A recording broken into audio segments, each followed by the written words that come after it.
The Bible is not just a book about faith and salvation. It is also a treasure trove of dramatic stories, characters with strong and conflicting personalities. Among them are women who stand out not only for their beauty and intelligence, but also for their cruelty and danger. You won't believe what they did to achieve their goals. Get ready, because in today's video we will explore the 5 most dangerous and wicked women in the Bible who left a dark mark on religious history. Don't forget to subscribe and hit the notification bell so you won't miss any videos from our channel, where we offer inspiring and deep insights into the Bible and faith. Number 1. Jezebel. Jezebel, the daughter of Ethbaal, king of Sidon and high priest of Astarte, the pagan goddess, made a profound impact on the history of the Bible. Her marriage to Ahab, king of Israel, was not only a political alliance but also opened an era filled with religious and power struggles. Jezebel was a devoted worshipper of Baal, the god of the Canaanites, and she relentlessly promoted the worship of Baal and Asherah in Israel, leading the nation into grave moral decay. Her cruelty was not only evident in her actions but also in her dark plots to replace the worship of Yahweh. Jezebel built her own temple and altar for Baal, spreading pagan worship throughout every corner of Israel, causing the nation to turn away from the Lord God. Along with her influence, she led King Ahab to abandon the faith of his ancestors, leading the entire nation into false rituals. 1 Kings 16:31-33. Her actions were not only religious but also a politically calculated strategy, as she intertwined Israel's religious practices with the values of her homeland. One of the most controversial and terrifying acts in Jezebel's career was the killing of Naboth, an upright man who owned a vineyard Ahab coveted. When Naboth refused to sell, Jezebel devised a vile plan to falsely accuse him, leading to his unjust execution, so Ahab could seize the vineyard. 1 Kings 21:7-16. This action not only demonstrated her maliciousness, but also showed Jezebel's willingness to employ any means, including deceit and crime, to achieve her goals. When Elijah, the prophet of Yahweh, dared to confront Jezebel and her family, she became enraged. After Elijah's famous victory over the prophets of Baal on Mount Carmel, Jezebel vowed revenge. She swore to kill Elijah, forcing him to flee for his life. 1 Kings 19:1-2. This relentless pursuit reflected Jezebel's extreme hatred for anyone who opposed her religious plans, especially the prophets of Yahweh. Jezebel's cruelty did not end there. She ordered the extermination of all the prophets of Yahweh, creating an atmosphere of fear and oppression for those loyal to God. 1 Kings 18:4. One of God's servants, Obadiah, had to hide 100 prophets in caves to protect them from Jezebel's wrath. Ultimately, her cruel life ended tragically when Jehu, at the command of the prophet Elisha, arrived in Jezreel to overthrow the house of Ahab. In her final attempt to resist, Jezebel adorned herself and taunted Jehu from the window, but her end was tragic. Jehu ordered her to be thrown from the window, and the horses trampled her body, leaving only her head, hands, and feet, just as Elijah's prophecy had foretold. Dogs will devour Jezebel by the wall of Jezreel. 2 Kings 9:30-37. Jezebel's legacy serves as a warning about the brutality and destructive nature of sin. Her name became a symbol of betrayal and crime, as well as a vivid testament to the devastating power of wickedness and the fact that divine justice will never be overlooked. Number 2. Athaliah, the cruel and ambitious queen. Athaliah, the daughter of King Ahab and Queen Jezebel, was born into a family renowned for its cruelty and idolatry. She not only inherited power, but also continued the corrupt practices her parents had established in Israel. As the child of 2 Israelite kings, Athaliah grew up in an environment dominated by power and ambition, where power was held above all else. After the death of her parents, Athaliah sought not only to protect the throne but also to expand and solidify her own power at any cost. Athaliah's marriage to Jehoram, king of Judah, was a politically motivated union with a clear purpose. This alliance strengthened her power by merging the kingdoms of Israel and Judah. However, when her husband died and her son Ahaziah succeeded to the throne, the situation quickly shifted. Ahaziah ruled Judah for a brief time and lacked the strength to maintain power. After Ahaziah's death in a war with Aram, Athaliah saw the opportunity to seize the throne of Judah and did not hesitate to do whatever was necessary to achieve her goal. When Athaliah learned of her son's death, she immediately ordered the execution of every royal family member she believed might threaten her power. According to 2 Kings 11:1-3, she commanded the killing of anyone who could be a legitimate heir, even children. But a brave woman, Jehosheba, secretly hid her nephew Joash in the temple of God. Jehosheba, the sister of Ahaziah, saved Joash, a direct descendant of David, thus protecting the future of the kingdom of Judah and the line of King David. For 6 years, Joash was hidden in the temple, while Athaliah continued to rule Judah with tyranny and cruelty. Athaliah's reign was not only a bloody period, but also one of religious corruption. She continued to promote idolatry, a legacy inherited from her parents. This led Judah to continue its descent into the worship of Baal and Asherah, just as had happened under the reigns of Ahab and Jezebel in Israel. Athaliah used her power to maintain the dominance of foreign gods, which not only destroyed the faith of the people, but also plunged the nation into corruption.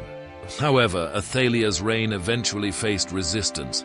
Jehoiada, the high priest of the house of David, loyal to both the Davidic line and God, decided to take action. After hiding Joash in the temple for 6 years, Jehoiada planned a coup to restore the throne to Joash and overthrow Athaliah. He allied with military leaders and temple guards to prepare for the uprising. When Joash was only 7 years old, Jehoiada proclaimed him the legitimate king of Judah, sparking great excitement among the people. The people, weary from Athaliah's brutal rule, quickly rallied behind Joash. Hearing the cheers of the people and the sound of trumpets signaling change, Athaliah rushed to the temple to confront the situation. However, when she saw Joash firmly seated on the throne, crowned and triumphant, she tore her clothes and cried out, "Treason! Treason!" a display of desperation and anger as she realized her power had slipped away. But she could not escape her fate, as Jehoiada ordered her arrest and the execution of any who supported her. Athaliah was dragged out of the temple through the horse gate, where she was executed, marking the end of her tyrannical reign. 2 Kings 11:12-16. The death of Athaliah not only ended her tyrannical rule, but also marked the restoration of the Davidic line through Joash. Under Joash's leadership, Judah slowly began to recover and reform its religion, gradually returning to God and his values. The life and death of Athaliah serve as a profound lesson on ambition and cruelty, reminding us that power, if left unchecked, leads to destruction. Her reign stands as a clear testament to the consequences of power abuse and ruthless cruelty, serving as a warning to all who seek power without integrity. Number 3, Herodias, the queen of hatred and ruthless manipulation. The story of Herodias is one of hatred and power in the Bible, where greed and scheming led a woman to commit unimaginable acts. Herodias was a prominent member of the Herodian dynasty, the ruling family of Judea, where marriages were not mere expressions of love, but political strategies to consolidate power. Initially, Herodias married Herod Philip, her uncle, but when she left him to marry Herod Antipas, his cousin and tetrarch of Galilee, she sparked a marriage that was not only ethically controversial but also violated Jewish law. Herodias' life was not confined to complicated marriages and political strategies. She became a prominent figure not for virtue or talent, but for her deep-seated hatred and boundless ambition. She was driven by cunning and an unyielding desire for power at any cost. Herodias' name remains etched in history due to her confrontation with John the Baptist, a prophet known for his honesty and courage. This conflict was not just a simple dispute, but a battle between good and evil, between righteousness and ruthless ambition. When John publicly criticized her unlawful marriage to Herod Antipas, Herodias could not tolerate the insult. It was then that her hatred flared up intensely, and she set her mind on executing a cunning and ruthless revenge. The perfect opportunity to execute her scheme came on the birthday of Herod Antipas. At the lavish banquet, her daughter Salome captivated everyone, especially King Herod, with her dance. At this moment, King Herod, enchanted by Salome, promised her anything, even half his kingdom. However, it was Herodias who cleverly manipulated her daughter to request the priceless gift, the head of John the Baptist on a platter, Mark 6:24-25. According to the Gospel of Mark, Herod Antipas did not want to kill John the Baptist because he enjoyed listening to the prophet's teachings, Mark 6:20. Moreover, Antipas may have feared that if John was killed, his followers would revolt, causing unrest in the kingdom. Although Herod Antipas felt uneasy and distressed at having to carry out this request, as he respected John and knew he was a righteous man, he could not break the oath he had sworn in front of all the guests at the banquet. Therefore, Antipas had no other choice but to order his soldiers to arrest and execute John, leading to the death of the famous prophet. His head was brought on a platter and handed over to Herodias through her daughter, Mark 6:27-28.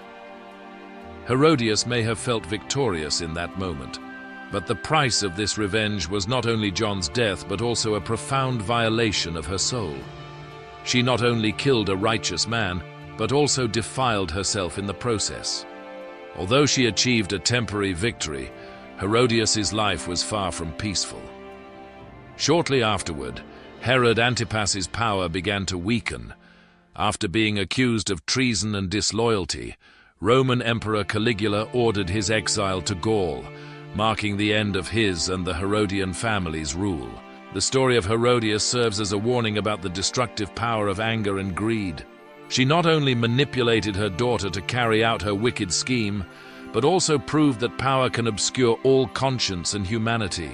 Herodias' legacy is not just a symbol of vengeance, but a testament to the perilous path of power manipulation and the catastrophic consequences that hatred can bring.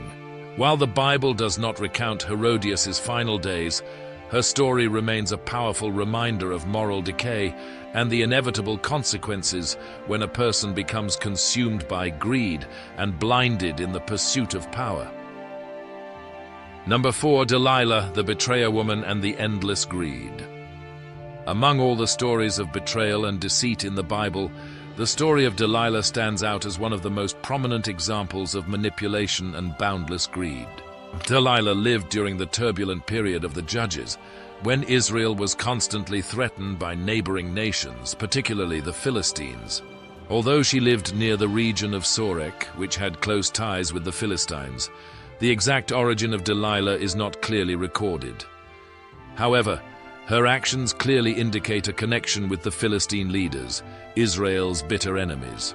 Delilah is most famous for her role in the tragic downfall of Samson, one of Israel's great judges known for the extraordinary strength granted to him by God. The Philistines, fearing Samson's strength and his heroic deeds, sought to bring him down at all costs. For this reason, they chose Delilah as the instrument to carry out their plan. The Philistine leaders bribed Delilah with a large sum of money to uncover the secret of Samson's strength. Judges 16:5. Tempted by greed, Delilah agreed and began to approach Samson. Delilah persistently persuaded Samson to reveal the secret of his strength, a miraculous strength granted to him by God's consecration from the time he was in his mother's womb. Although Samson gave several false answers, Delilah's persistence and relentless pressure eventually wore him down, and he revealed the truth about his strength. In an emotional moment, as described in Judges 16:16-17, Samson finally said, "If my head is shaved, my strength will leave me, and I will become weak like any other man." With the truth in her hands, Delilah betrayed him. She lulled Samson to sleep on her lap and called for a man to shave off the 7 locks of his hair, thereby removing the strength God had given him. When Samson awoke, he realized his strength had left him, and this was the moment the Philistines had been waiting for.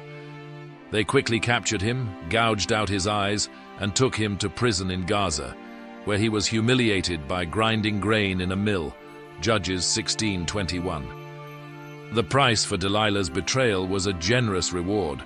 She received a total of 1,100 pieces of silver from the Philistine leaders, a considerable sum reflecting the importance of defeating Samson to Israel's enemies. Judges 16:5. Although Delilah is scarcely mentioned in the Bible after Samson's capture, she left an indelible mark on this story.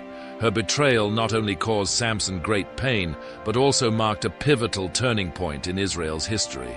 Yet, even though Delilah succeeded in weakening Samson, her actions were not without consequences.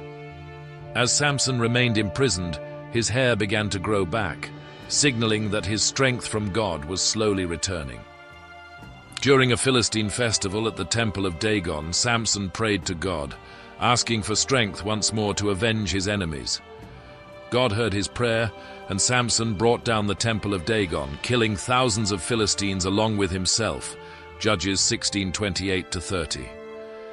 Samson's final act avenged the betrayal and suffering he endured, but also dealt a severe blow to the Philistine leadership. Although Delilah is not mentioned in this decisive moment, her role in Samson's downfall is undeniable. The story of Delilah is not just a tale of betrayal, but also a powerful warning about the consequences of greed, manipulation, and immorality. She sacrificed honesty and ethics for personal gain, resulting in a legacy of deceit and cruelty. Delilah's legacy serves as a warning about the destructive power of greed and manipulation. Her story is not just about the downfall of a great man, but also exposes those behind sinister plots, individuals who used greed to manipulate and betray in order to satisfy their own selfish goals. The story of Potiphar's wife is a prime example of manipulation, lust, and the dangers of deceit. She represents not only temptation, but also serves as a testament to how weakness and greed can lead one astray. Potiphar's wife lived in ancient Egyptian society, where power and ambition were often the driving forces behind human actions. It was within this environment that people like her could manipulate others to fulfill their personal desires. Potiphar, her husband, was a high-ranking officer in the Egyptian army and the captain of Pharaoh's guard, which gave his family significant influence in society. Joseph, one of Jacob's sons, was sold into slavery by his brothers and later bought by Potiphar to serve in his household. Potiphar recognized Joseph's talent and exceptional managerial abilities, and also saw that God was with Joseph, making all his endeavors prosper. This led to Joseph becoming a trusted and reliable figure in his household. However, despite being a wealthy and powerful woman, Potiphar's wife found no satisfaction in her life. She began to take an interest in Joseph, who had been entrusted with an important role in Potiphar's household. The Bible describes her as a woman full of lust, perhaps driven by boredom or a desire for control. Although Joseph firmly refused her, reminding her that he could not sin and betray God, Genesis 39:7-10, Potiphar's wife did not give up. As Joseph continued to refuse, Potiphar's wife resorted to a vile plan. One day, when no one was in the house, she grabbed Joseph's cloak and demanded that he sleep with her. Joseph, resolute in preserving his integrity and loyalty to God, fled from her, leaving his cloak in Potiphar's wife's hands. In her anger and feeling betrayed, Potiphar's wife falsely accused Joseph of assault, using the cloak as evidence to accuse him. Genesis 39:11-18. Potiphar's wife's false accusation led to Joseph's arrest and imprisonment, despite his innocence. Potiphar, after hearing his wife, became enraged and ordered Joseph to be imprisoned in the king's prison. Genesis 39:19-20. Potiphar's wife, through deception and scheming, caused Joseph to pay a heavy price. However, what is remarkable is that although she harmed Joseph, her betrayal was not the end for him, but rather a part of God's greater plan.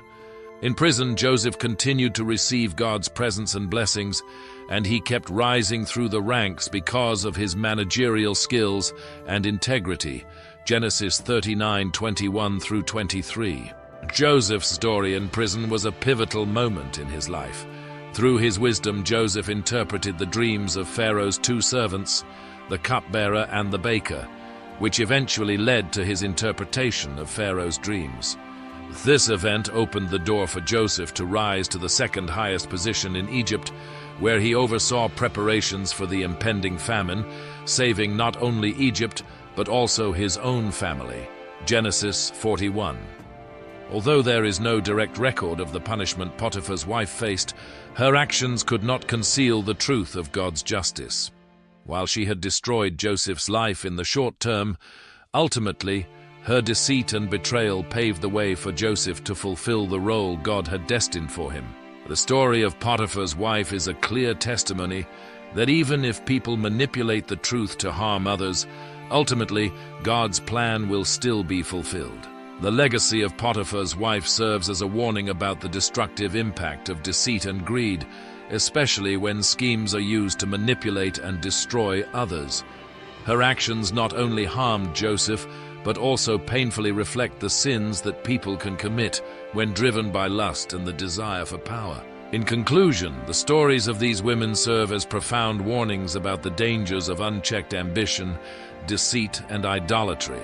Each of their stories is a clear testimony of the serious consequences of losing moral integrity and faithfulness to God. We can learn from their mistakes, striving for honesty, loyalty, and reverence in our own lives. By nurturing humility, integrity, and devotion to God, we can avoid the destructive path that these women chose. Their lives are powerful reminders of the consequences of forgetting God's commandments and the virtues of love, justice, and faith. Live in a way that our lives bring glory to God, promote good things, and lead to a fulfilled life filled with divine favor. Thank you for watching this video. If you found it helpful, don't forget to subscribe and like the video. May God bless you. Amen.